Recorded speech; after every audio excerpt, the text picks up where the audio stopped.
So my name is Heather Bennett. We're at Brown University, so that's in Providence, Rhode Island, and I'm in Ann Hart's lab. Well, I just defended my thesis, so I guess it's Dr. Bennett now. I have to get used to that. I'm originally from New Jersey. I come from a single parent home.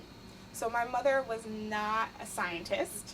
She just would support me and tell me that I could do anything. And I believed her.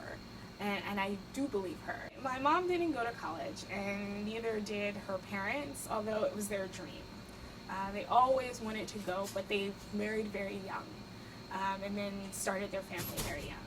And so they instilled in me that education was very important, and it became very important to me because I saw that education opened doors, and having it was one thing that couldn't be taken from you. So in high school, I remember, not directly being told per se, but things like, oh, that's hard, right? That's difficult. And I don't think that some people meant it as a way of you can't do it, but yeah, it is hard and it is difficult. And so you find yourself, can I do it? Absolutely, you can do it. The fact that people said, oh, it was hard and difficult made me want to do it more. I didn't like being told that I couldn't, so I did it anyway. In fact, it motivated me a little bit more to want to do science. Don't take someone else's opinions to heart. That's their versions of the truth, but that's not the truth. And I wanted to do something. Science was, I guess, a subject that I always really liked, and I thought that if you liked science, it meant that you had to be a doctor, or you had to do something more medically related. And you can, but I didn't realize that you could be like a researcher or a scientist. I came in as a concentrator for physical therapy. I really liked sort of combining my athletic skills. I was an athlete my whole entire life. So combining that and healing together. I work on sleep. We're trying to understand the genetic pathways that are required to regulate sleep. We use C. elegans, which is a small nematode worm. Yes, worms sleep. How about that? We're in the worm room, or I guess you could think about it as the wormhole. Okay, so here is one of the assays or the movies that we have going. This is wild type or normal animals. And so we have them like chambers, right? And so we can load animals into individual chambers, and then we move images every 10 seconds over a 12-hour time frame. You'll see animals that are bigger and some that are smaller. I can look, let's see, and you can see a whole bunch of different animals that have crawled out. And if I look underneath here, I'll see animals of different stages. So it allows us to track animals, keep who has, this particular mutation, because we can tag the mutation. When I was in school, genetics was not actually my favorite. I struggled with the math. I am not a great math person. That is not my strong suit. There were people who things just came easy to them. They just got it and it clicked, right? And some of those courses and some of those concepts just did not click for me right away. And I struggled in them. But I had something that some of those other students didn't have. I had a work ethic that was second to none. And I would outwork anybody. If they were working twice as hard, I worked 4 times as hard. My mom at one point made me bring home every book in my locker because she was determined that, I was going to do well. Don't be afraid to work hard. It's not the fun thing to do, but it will pay off in the end. And so I would outwork anybody. And then you look up and I surpassed them.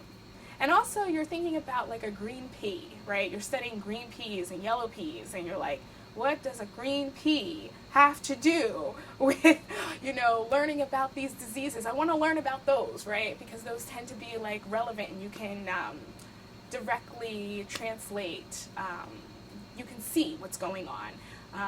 And what might be happening, but you're having difficulty in understanding why I should care about a green pea, right? But those lessons teach you. They're the foundational concepts for trying to understand what's going wrong in diseases. I found myself asking why more. Why? Why? I was taking like a science course in which you were in the lab, and you were in the lab 4 days a week, and you were conducting long-term experiments. I absolutely loved it. It was the greatest experience I had. And so that kind of sparked this desire to want to go on and to do more and to go for a PhD. This lab is a very social lab. We are a very, very social lab. I think that because of our socialness, it allows for us to work well together. And then of course we have my PI. Occasionally she'll come to the bench and do an experiment, which has really been nice and fun to watch, and generate data. She loves it. She absolutely loves it and misses it. But when she comes, it's really fun to watch her at the bench and see how a pro does it. Hopefully some of the work that I'm doing now and sort of teasing apart these pathways and what these proteins may be doing will give us some insight to what might be going on in humans and what might be going wrong in human sleep. Maybe there is some connections between sleep and stress, sleep and disease, and some of these proteins have overlapping roles, and they can tell us some things about that. I'd never seen anyone that looked like me and call themselves a scientist. I went to schools and I'd be in classes and I'd be the only one that looks like me. I thought a scientist was an old white guy, because that's what the stereotype is. And it wasn't until much later that I realized that scientists can look like me, and different ages, different races, different ethnicities from all over the world. I still think that there's a ways to go. We definitely need more groups to participate, and wanting those groups to engage in this opportunity and to engage in science. And so I think that starts by also having people that look different showcase and talk about their research and say, I am a scientist. I know that it might be isolating to be in a classroom, and maybe you're not the best math student, and maybe you struggle in physics, and maybe you don't have that type of support system, but you keep at it, find it within yourself, and eventually some people will join in and want to help you. You can do many things with a PhD. You can be a researcher at Brown or Harvard or Yale, wherever you want to go. You can also be a teacher / researcher at a smaller liberal arts school, a school that I actually went to and did fairly well at and benefited a great deal from that education.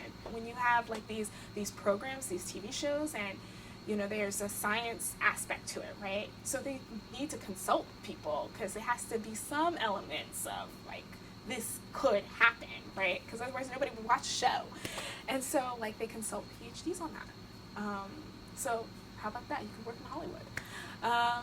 You can be a consultant for these corporations that are like the bridge between science and the people in the business world.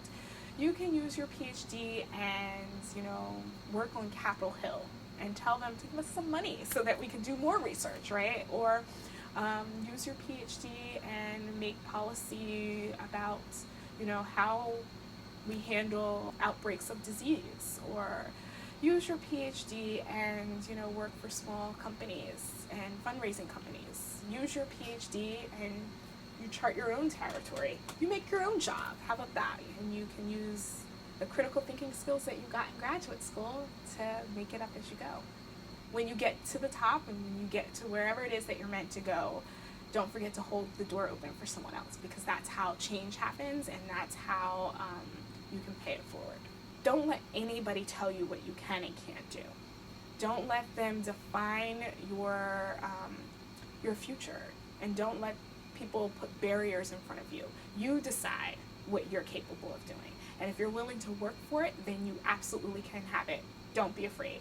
There are people out there in countries where they thirst after knowledge. They thirst to have, the materials that we have here that sometimes we do take for granted. Life is short, so don't waste your time doing something that you absolutely hate. Life could be long, right? And it will be absolutely long if you're doing something that you absolutely hate, day in and day out. Find whatever it is that makes you happy and do that. Even if it's something that doesn't come easy to you. But if it brings you joy and it gives you passion, then you will want to work to be better at it. And I will stand behind that.